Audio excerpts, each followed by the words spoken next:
So when I was in college, I was friends with this kid. We had a bunch of classes together. We were in the same major, and he was from upstate New York, real small town. I never went there, but I remember him talking a lot about it.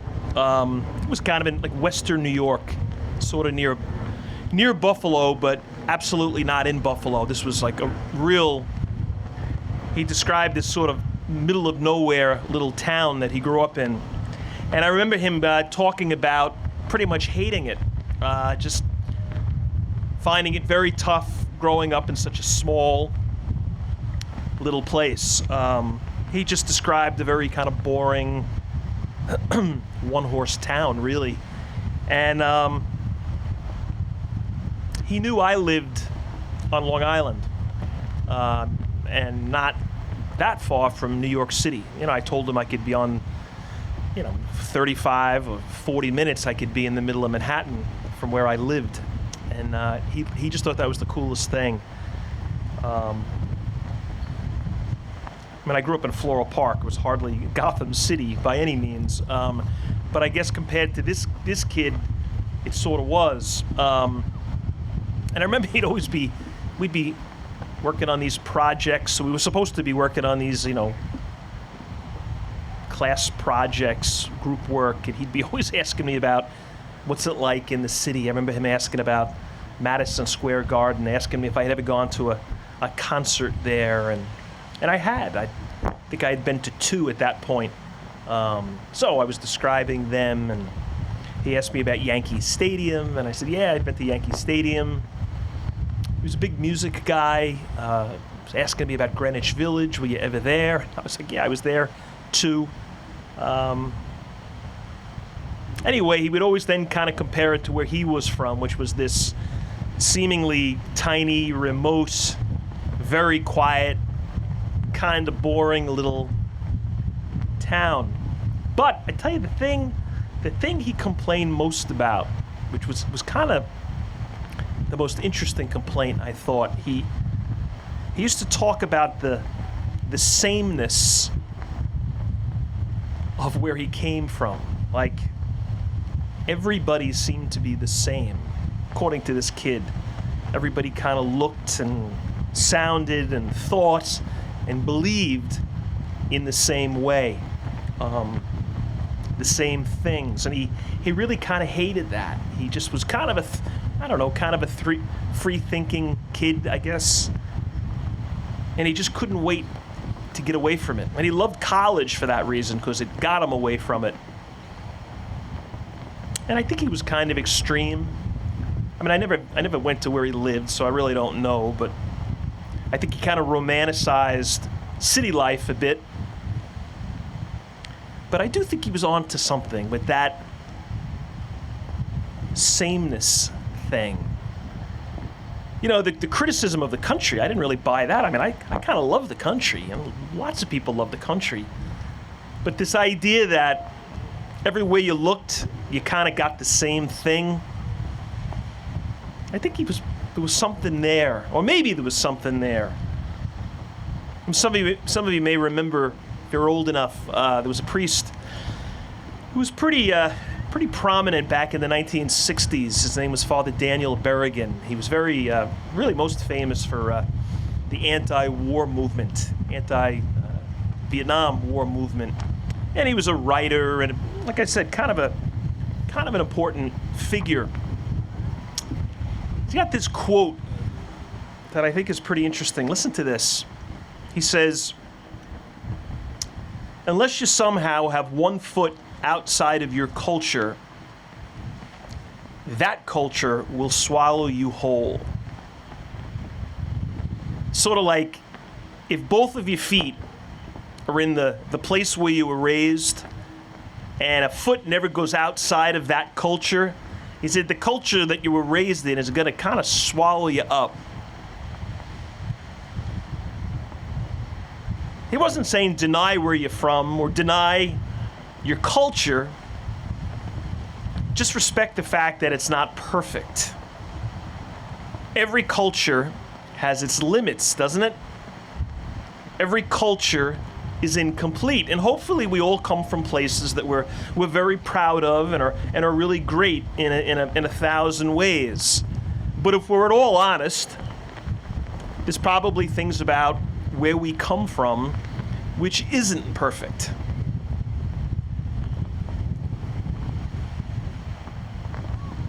I think if you want to pursue truth and meaning in life, you got to go beyond your borders. And I'm not saying there's no meaning and there's no truth within the borders. Let's hope there are. But not all truth. And I think what this priest was saying was, you got to always be kind of looking outside and beyond where you're from. And I think in a way that's what that kid was sort of calling out for in his sort of complaint about this one-horse town that he grew up in and, the big lights of a city. I think that's the reason why we should pray. I think in a way that's what prayer is. It's crossing the border. It's saying, I gotta find meaning and truth beyond where I'm from. And I think when we pray, it's sort of implicit in that. That's just what we're doing. We're like, I'm looking for something. I need something. And I think only God can help me with it. So I've got to go somewhere. I'm kind of leaving home in a way. I'm pursuing truth and hope and meaning from somebody else, through somebody else, somewhere else. I think that's kind of what prayer is. I think it's why the apostles asked Jesus the question they asked in this gospel. They said, teach us how to pray. Because they're watching him. And they can't believe what he's doing and what he's saying and the people he's inspiring. And he's so different. And they want to figure out where does he get that difference? Where's that come from? And they keep seeing him going away, kind of crossing the border. They keep seeing him. There's always, like in the Gospels, we're always being told he went to this faraway place. He got in a boat and went to the other side of the lake to get away from everybody. Like he's always sort of going away for a little while. In prayer,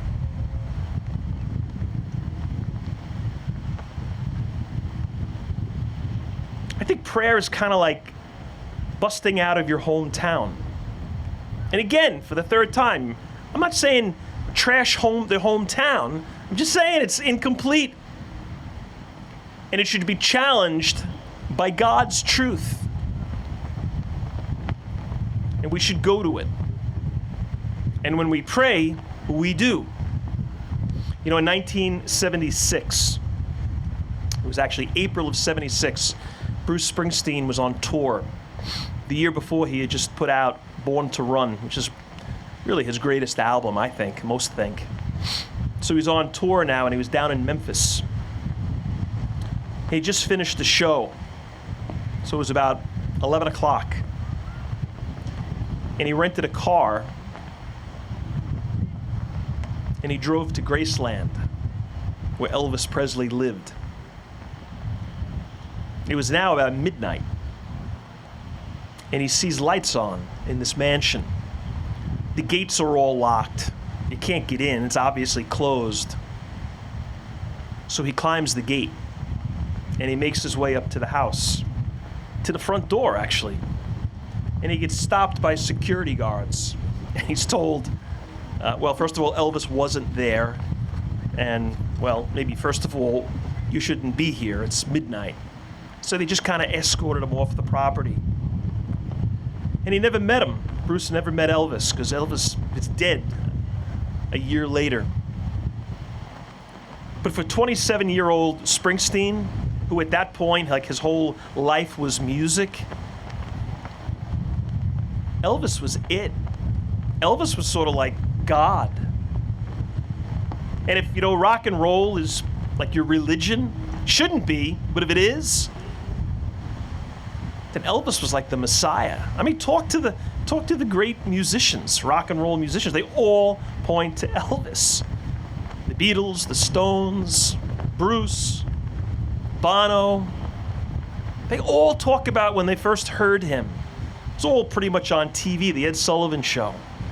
But he kind of like changed their whole perspective and inspired them to become great musicians themselves. Sort of like Bruce went to what he believed was the source. And again, if music is it, then I get what he was doing. Now, the sad part is often, at a certain point, most of these people realize, all right, as important as music is, and as important as rock and roll is, it's not religion, it's not God. Elvis isn't God. We know that. He died at 42 in a very sort of sad, terrible way. But this notion of I have to go to where the source of my truth is, or inspiration is. I mean, that's what prayer is supposed to be. That's what we do when we pray. So Jesus says to them when they're like, hey, so teach us how to pray. He's like, okay. And he gives them the Our Father. And he says, when you pray, say these words. And we say them all the time. This sort of timeless prayer. But then he goes on the second half of this gospel to other stuff about prayer that's kind of tough. For me, it's tough. He talks about being persistent in prayer. Like if you persist, you're going to get what you want.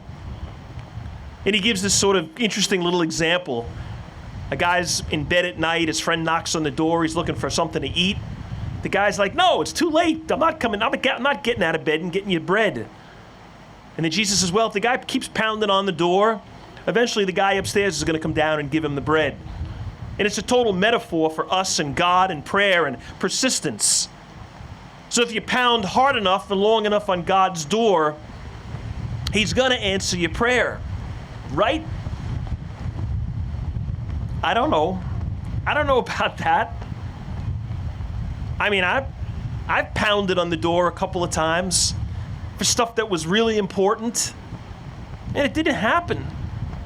I don't know, was I supposed to pound harder and longer? He says, pretty much everybody says, ask and you'll receive. Seek and you'll find. Really?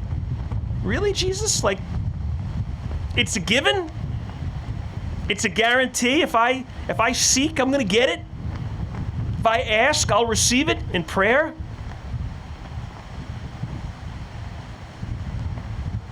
How about the guy who's addicted to drugs? Your grandson who's just hopelessly addicted to drugs, and the whole world has been praying for him, and it just doesn't seem to be getting any better. Well, you keep trying, but it doesn't seem to be being responded to. Your daughter has cancer. Some little kid has cancer. And everybody you know is kicking the door open, pounding on it, prayerfully, and it doesn't seem to be responded to. In fact, she dies. I said, what does this gospel mean? And yeah, the Our Father part I get, but this other part, I'm not comfortable when the gospel doesn't make sense. Most of the time it does, to me. But every once in a while, it's like he's saying stuff and I just don't know. Each week when I get ready for putting a homily together, up in my room I got a whole bunch of books that are just these resources. Just great experts on the Bible and preachers. And I've never had an original thought in my life. I'm the biggest thief ever. I just kind of steal from all these people. And one week this person is like, I like that, and I'll do something with that. The next week that guy was like, he didn't really say much. But thankfully, most of the time I find somebody to take from. This week I kept looking for kind of an interpretation of this pound on the door and your prayers will be answered thing. nobody had anything compelling to say. Like, people tried, but I was like, no, I don't. So I don't know. Like, I think sometimes we just have to live with, or I have to live with, and I think you should too, with like, God doesn't always make sense. Most of the time he does, but sometimes he doesn't. Like, we just gotta live like God seems to sometimes disappoint. God seems to sometimes be absent. Sometimes it seems like he's like, no, I'm not getting out of bed. I'm not coming down to get you what you want. Because somebody you love dies. And there's no seeming purpose or meaning behind it. And we all know people who, because of that, some legitimate prayer was not answered, they quit. They fired God. You know, they canceled the church. They just walked away from God because God in their mind wasn't there from their perspective. And think about it, like, when else in life are we that demanding? Like, where somebody's got about 1,000, you strike out once and you're done. Like, crazy people would have that kind of an expectation of anybody. One screw up and I'm done with you forever. Like, how unreasonable is that? And how many people do exactly that with God? Because the prayer wasn't answered. I mean, think about people we know who we would never treat that way. You know, who doesn't have the crazy uncle or the grandfather who's set in his ways and kind of is like, really is from another era, but hasn't it all adjusted to today? So he regularly says stuff and your head wants to explode because you're so embarrassed by something he said. Something that was sort of okay to say 30 years ago. And now it's like, hey, you can't say that. And he's like, rah, rah, rah. He tells you to shut up. And it's like not much you can do about him. But you still love him. Like, are you done with your grandfather because of that? And you're like, no, I love him. He's great in a million ways, but not all. Or a kid, one of your kids who's 30, but continues to act like he's 16. And it's like, when are you gonna grow up? When are you gonna start being responsible? When are you gonna stop being a kind of almost a source of embarrassment? And you don't know, and you keep praying, and it doesn't seem to be answered. Do you cancel your kid? Do you fire your daughter because they haven't lived up to your expectations? Because they've been a disappointment? No, we just you live with it. Why don't we do the same thing with God when God doesn't seem to be there? And hey, we also got examples where I prayed like crazy for something and it didn't happen. But now I look at it and I realize the thing I prayed for, what ended up happening ended up being better than what I wanted. This job I went for and I prayed like crazy to get and I didn't get it. Well, I got another job 6 months later and it was the difference. Because I met my wife at that place and that job. And my career took off. And I had taken the other one, or had I gotten the other one that I prayed for, who knows? So yeah, hey, the college I was desperate to go to, and I didn't make it. And because of that, I walked away. I was done praying. I was done with God.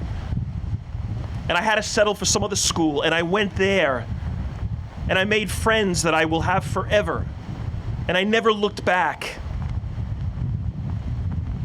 And if you caught me 3 months before, I was done with God because the prayer didn't seem to be answered. So hey, that happens too. Like sometimes what we are convinced what we need, we don't need. But sometimes it's pretty black and white. Like when somebody's really sick and really suffering and you're praying your brains out and it they get sicker and they suffer more and they don't make it and it's not a good ending? I don't know. It doesn't seem to fly with these words in this gospel. Keep pounding on the door and you'll get what you want. Not always. But you don't walk away. It's like, where else are you going to go? Are we going to try and figure out all of life's questions and challenges on our own? Good luck. So we got to step out of our hometown. Not deny it, not be ashamed of it, but acknowledge it. Yeah, like, I got to always be going to God because God's got answers that I haven't. And even God at times is hard to figure out. Go to the source. You know, Bruce went to Graceland. Jesus went to pray. Go to pray.